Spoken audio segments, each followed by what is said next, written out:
اول ما المطره مطرت قلت بس مفيش غير ديت، يا لهوي على الشتا وجماله. يلا بينا نسمي بالله ونصلي على الرسول عليه افضل الصلاة والسلام. ويا رب يا رب اللي تعمل لايك للفيديو ده تكون في رمضان الجاي ده عند الرسول عليه افضل الصلاة والسلام. قولوا امين.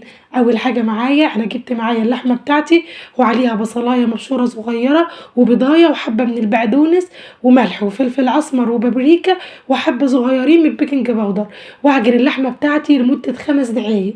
وبعد كده اعجنها بقى معايا على جنب، واجيب معايا البطاطس المسلوقه المهروسه وهرسها معايا بالهراسه بتاعتي او بالشوكه لحد ما تتهرس وتبقى ناعمه تماما.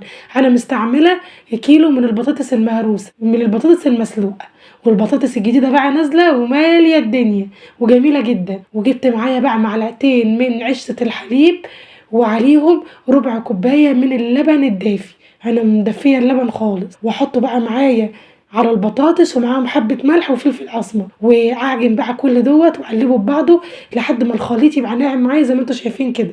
بعد كده اجيب الكفته بتاعتي بقى واشكلها معايا، عايزه تعمليها كور، عايزه تعمليها زي ما انا عاملاها كفته طويله كده، اللي انت عايزاه اعمليه، انت اللي هتاكلي والشكل اللي انت ترتاحي له. جبت بقى معايا الطاسه وحطيت فيها حبه صغيرين من الزيت، وخدت بقى الكفته بتاعتي تشويحه لحد ما خدت معايا لون، اطلعها بقى معايا.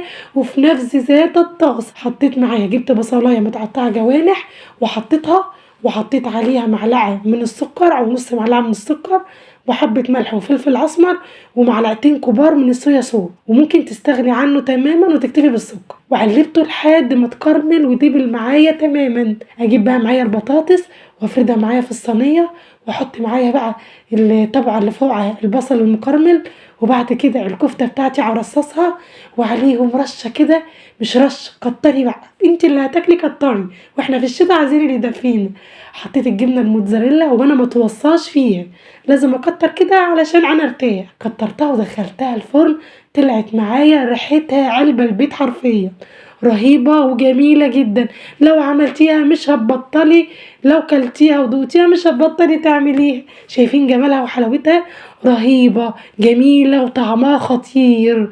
جربوها وقولوا لي رايكم في الكومنتات. ولو عجبكم الفيديو ما تنسوش اشتراك في قناتي على اليوتيوب ولايك وشير ودعوه حلوه من القلب، وربنا يحسن ما بين ايديكم.